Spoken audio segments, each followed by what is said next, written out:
अ अ अ हाँ, इसे लिखना मुश्किल है। इसे कोई अक्षर या शब्द से समझाया नहीं जा सकता क्योंकि ये सिर्फ मुंह को गोल कर जीभ बाहर निकाल कर निकाली एक आवाज है। केला जब भी पकड़ी जाती उससे अपने माँ के सामने ये आवाज निकालनी पड़ती।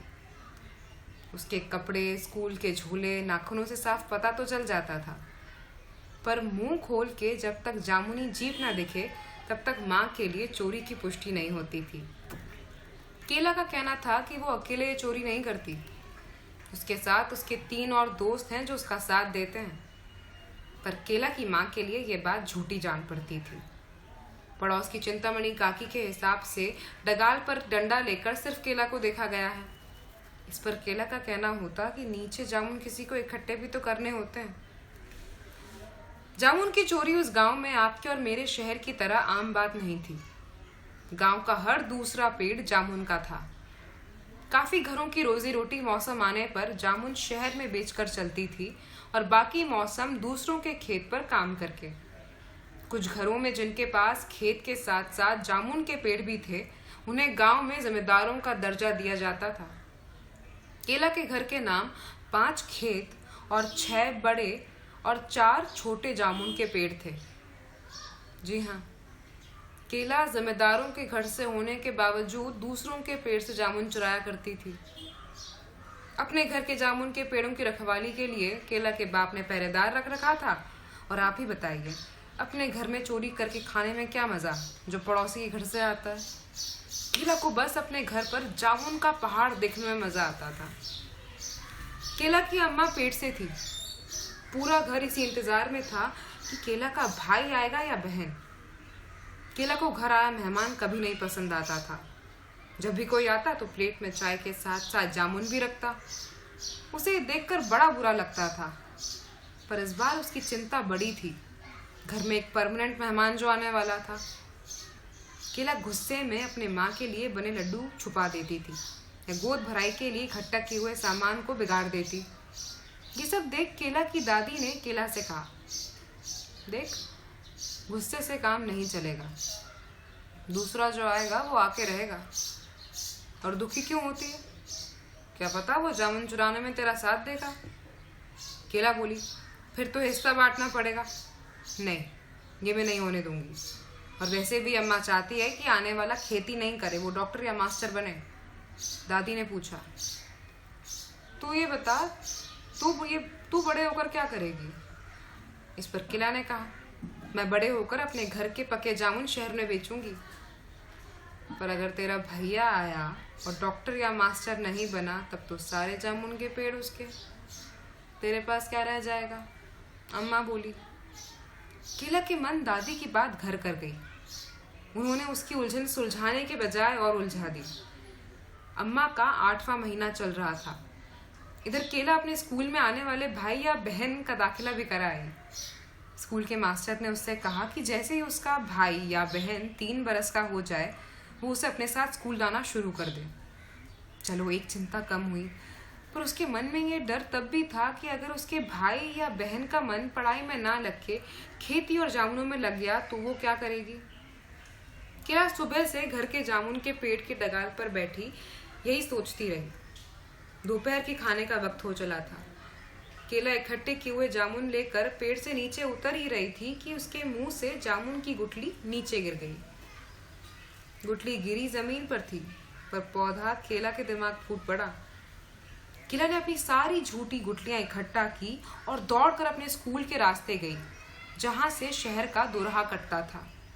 वही जहां उसके बाप ने बताया था कि ये जमीन गांव की बाकी जमीनों से कहीं ज्यादा उपजाऊ है, इतनी कि अकाल पड़ने पर भी उसका बंजर होना नामुमकिन है। हाफती और जामुनी रंग से लिपटी केला ने सारी गुठलियां मिट्टी खोद कर बो दी। पानी लेने उठी थी कि आसमान में एक धार खिंची और जोर की आवाज हुई। डर के मारे केला ने अपने कान कसकर बंद कर लिए। उसके बावजूद आवाज बंद होने का नाम ही न ले। केला ने हिम्मत कर ऊपर देखा और तभी एक मोटी सी बूंद उसके गाल पर आकर बैठ गई। शहर के दोराहे पर से 4 ढोल वाले ढोल बजाते गुजर रहे थे। केला भीगते भीगते 4 ढोल वालों के पीछे नाचते नाचते चलती बनी। ढोल की थाप पर नाचती नाचती केला ने जब सुध ली तो उसने अपने आप को ढोल वालों के साथ अपने ही घर पर पाया। जहां ढोल की आवाज से ऊंची उसे रोने की आवाज आई। केला को 3 बरस बाद अपने भाई को स्कूल लेके जाना था। भाई के आने पर घर वालों का ध्यान केला पर से उठ सा गया था। उसकी माँ ने उसका मुंह खोल उसकी जीभ देखना भी बंद कर दिया था। साल भर बाद जिस दिन भैया के दूध के दांत गिरे उसी दिन केला ने अपने बोए पौधे का पहला जामुन चखा। सवेरे जब भैया भूख के मारे रोकर उठता केला की भी नींद खुल जाती। यहाँ उसे अम्मा दूध पिलाती, उधर केला घड़ा लेकर पौधे को पानी देने निकल जाती। रोज स्कूल से लौटते वक्त पौधे को एक नज़र देख कर जाती। अब उसके साथ उसका भैया भी स्कूल जाने लगा था। उसके साथी जो उसके साथ चोरी करते थे उसका मजाक बनाने लगे। कहते, वो देखो दुराई वाले जामुन की अम्मा जा रही है। पर यह सुन केला को बिल्कुल बुरा ना लगता, क्योंकि वो उस पेड़ को सच में अपना बेटा मानने लगी थी। दूसरे दोस्तों के साथ खेलने के बजाय वो अपने बेटे के साथ वक्त गुजारती। अपने पिता के पास से खाद चुराकर उसे डालती, उसकी डगाल पर चढ़कर उसके सूखे पत्ते तोड़कर उसे साफ करती। यहाँ तक कि लोगों ने उसे इस पेड़ से बात करते भी सुना है।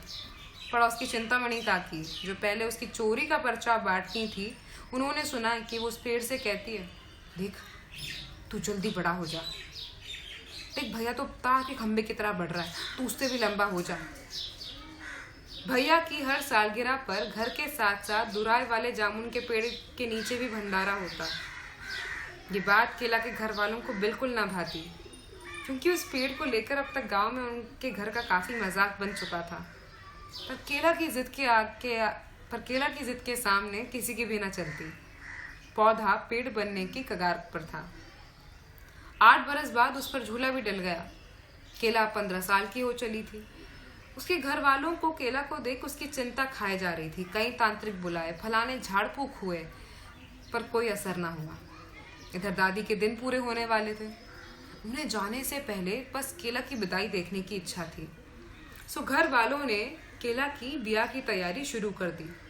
बहुत ढूंढने पर उन्हें एक रिश्ता रास आया।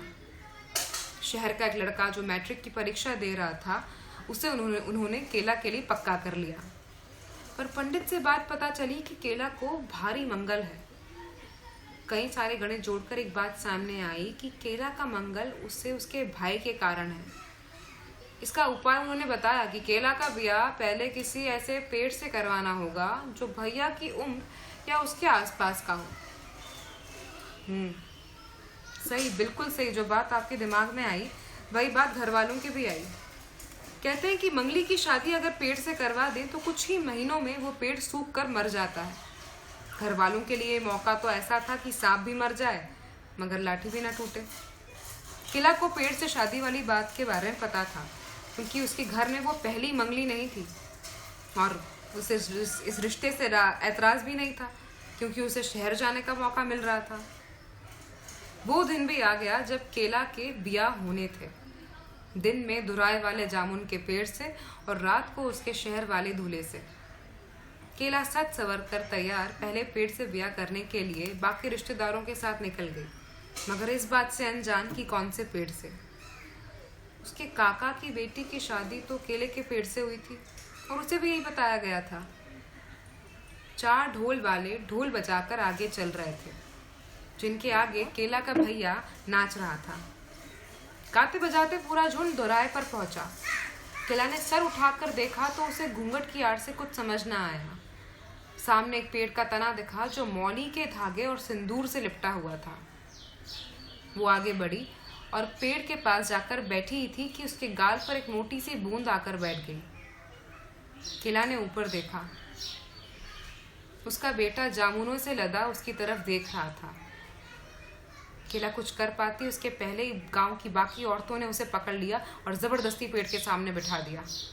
केला चीखने चिल्लाने की आवाज दबाने के लिए ढोल जोर जोर से बजाने का इशारा उसके बाप ने 4 ढोल वालों को दे दिया। केला गश्त खा गई। जब आंख खुली तो उसने अपने आप को फिर से पंडित के बगल में पाया, पर सामने पेड़ के बजाय उसका दूल्हा था, जो हाथों में मंगलसूत्र लिए उसके जागने का इंतजार कर रहा था। मंगलसूत्र गले में पड़ते ही किला ने फूट फूट कर रोना शुरू कर दिया। फिर मानो शादी में आई सारी औरतों को रोने का बुखार चढ़ गया हो।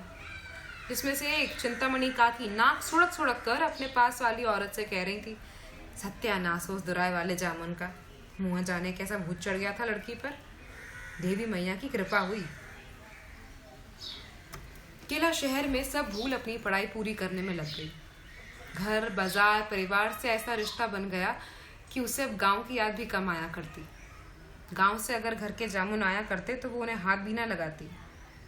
एक सर्दियों पर तो गजब ही हो गया। किला के पहले बच्चे की सालगिरह थी। आसपास के सभी बच्चे इकट्ठा हुए। किला रसोई से खाने पीने का सामान लेकर बाहर आई थी कि अचानक अंदर दौड़कर वापस भाग गई। किला के घर वालों के साथ साथ मेहमान भी सोच में पड़ गए कि ऐसा क्या हुआ। कुछ देर बाद किला अपनी सिलाई मशीन से सुई लेकर आई और सारे जामुनी रंग के गुब्बारे फोड़ने लगी। उस दिन के बाद से केला के घर में जामुन क्या, गुलाब जामुन बोलना भी पाप हो गया था। केला का भैया जो उसी स्कूल में मास्टर हो गया था, उसे हर गर्मी की छुट्टियों में गांव ले जाने आता था। भैया अपना स्कूटर उस दुराहे से ले जाने के बजाय कच्चे रास्ते से ले जाता। अम्मा के देहांत के 5 बरस बाद उस पूरे गांव में अकाल पड़ गया। धीरे धीरे कई सारे छोटे बड़े घर शहर आ गए। केला का भैया भी परिवार सहित शहर आ गया। गजब तो उस दिन हुआ जब बाजार में केला को चिंतामणि काकी प्लास्टिक के फल बेचते हुए दिखी। केला ने उनकी खैर खबर लेने के बजाय मुंह फेरा और दूसरा रास्ता पकड़ लिया। केला अब केला अम्मा हो चुकी थी। उसके 5 लड़के और 6 बड़ी और 4 छोटी लड़कियां हो गई थी। शहर में पेड़ बहुत कम थे। चौराहे पर जो था वो पीपल का था, जो कुछ ही बरस बाद मंदिर में बदल गया। गांव को लेकर काफी अफवाहें सुनने को मिलती थी। कोई कहता कि गांव पर डाकुओं का डेरा हो चुका है। कोई कहता कि वहां मैदान के सिवाय कुछ नहीं रह गया है। कोई कहता कि अब शहर इतना फैल गया है कि जल्दी वो उस गांव को छू लेगा। 68 बरस की केला ये सुनती और मुस्कुरा कर अंदर चली जाती। बहुत सालों बाद फागुन के महीने में केला अम्मा के पूरे परिवार ने शहर में खुले नए बाग में जाने का तय किया, जहां सरकार ने खूब सारे पेड़ लगवाए थे और फाग माह के झूलों का भी इंतजाम किया था। केला अम्मा की पूरी फौज ने एक बस करी और वहां पहुंच गई। सभी परिवार वाले बाग पहुंचते ही अपने अपने काम में व्यस्त हो गए। औरतों ने चटाई बिछाकर खाने की तैयारी शुरू कर दी। सभी लड़कियां झूलों की बारी हड़पने दौड़ पड़ी। लड़के पेड़ पर फल तोड़ने के लिए लपक पड़े। इधर केला अम्मा बस के सफर से थक कर एक पेड़ के तने से टिककर बैठ गई, जहां उसकी आंख लग गई। थोड़ी देर बाद आंख खुली। प्यास लगने पर पानी लेने उठी थी कि आसमान में एक धार खिंची और जोर की आवाज हुई। किला ने डर कर मारे अपने कान कसकर बंद कर लिए। उसके बावजूद आवाज बंद होने का नाम ही ना ले। किला ने हिम्मत कर ऊपर देखा, तभी एक मोटी सी बूंद उसके गाल पर आकर बैठ गई। शहर के दुराए पर जहां से 4 ढोल वाले ढोल बजाते गुजर रहे थे, किला भीगते भीगते 4 ढोल वालों के पीछे नाचते नाचते चलती बनी।